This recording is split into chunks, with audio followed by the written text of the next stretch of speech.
You've got your budget sword, and you have your nicer scabbard, but, as a whole, somewhat unsatisfying. What I'm going to show you today is what we can do to this grip to make this look like a very nice sword.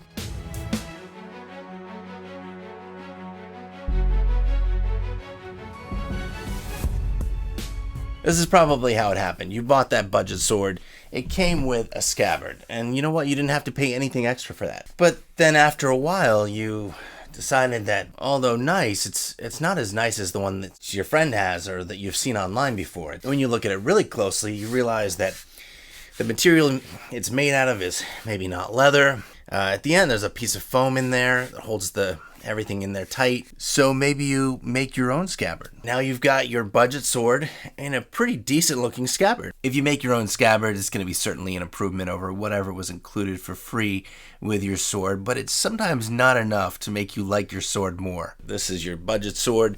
This is what you can afford at this point until you can save up for that more expensive sword that you've got your eye on. This is what we've got. But are there any improvements that we can make to make this a little bit more pleasing? I think so. With this sword in particular, what I can improve on is the grip. This grip is like completely flat on one side, and when we move it this way, it tapers just a little bit as you move towards the pommel, but there is not much shape there at all, and we can definitely rectify that. We can improve the shape. What we'll need to do is remove the leather cording. It appears that the leather cord has been perhaps glued down, so we can remove that. Hopefully what we're going to find underneath there is wood, and remove that, and then what we'll find underneath that hopefully is a full tang.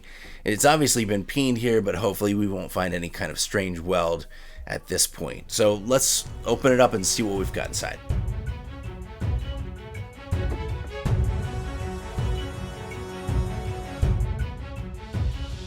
The tang is bolted. At least the handle's wood, right? And it's one piece. It's slotted down the tang before the pommel was added, and I am not removing the pommel. I need to get that off, so I'm going to remove that bolt.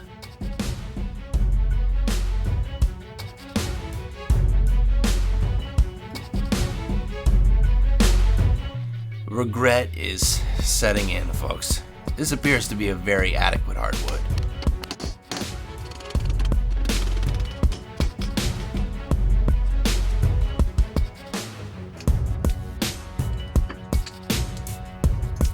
And there's no weird weld either, just a very solid construction. So it speaks well for Deepeeka.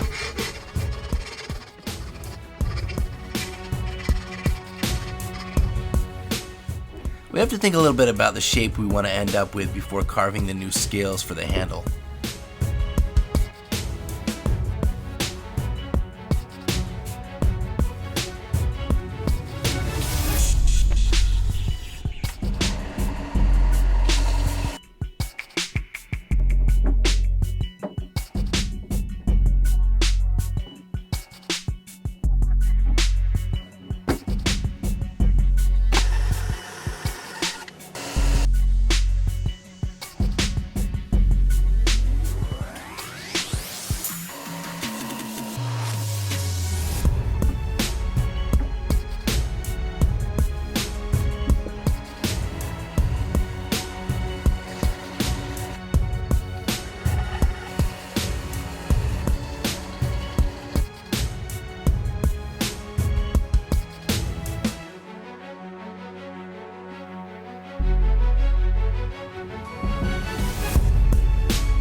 I'm so nervous about this. This is a quick cure 5, but it says you only have 3 minutes. Uh-oh, it could be a problem. What are you supposed to do if it comes out too slow? Attaching the two scales should be a piece of cake, but the epoxy sets in only 3 minutes. Ready? Here we go. So there's not a lot of working time. All right, we need to mix this vigorously. 30 seconds. This goes on the top. 2 minutes, 9 seconds.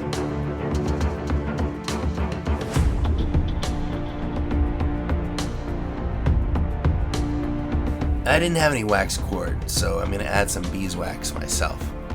I like the look of risers, and I'm gonna add a couple the old-fashioned way.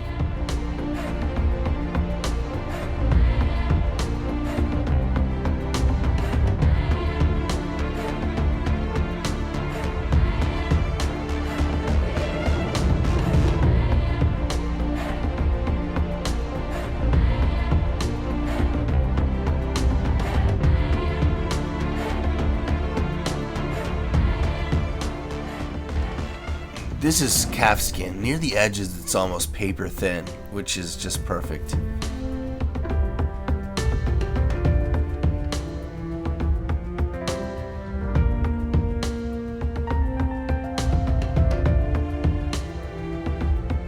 Use a little water to fold the two ends, and so that there won't be any exposed edges near the guard or the pommel. I quickly dyed the leather to match the scabbard, and then we'll put glue all over the back of it. The trick here is to get the cords as tight as possible. That's the key, and this is going to be the step that makes or breaks the final look, in my opinion. And so now we wait, and we'll let it sit overnight. Getting the leather attached and looking just right requires a little bit of finesse, evidently. So I think I need a little more practice. So how'd we do? I've got my reservations. Leave a comment if you want to. Really appreciate you watching. I mean that sincerely. And thank you so much for your support.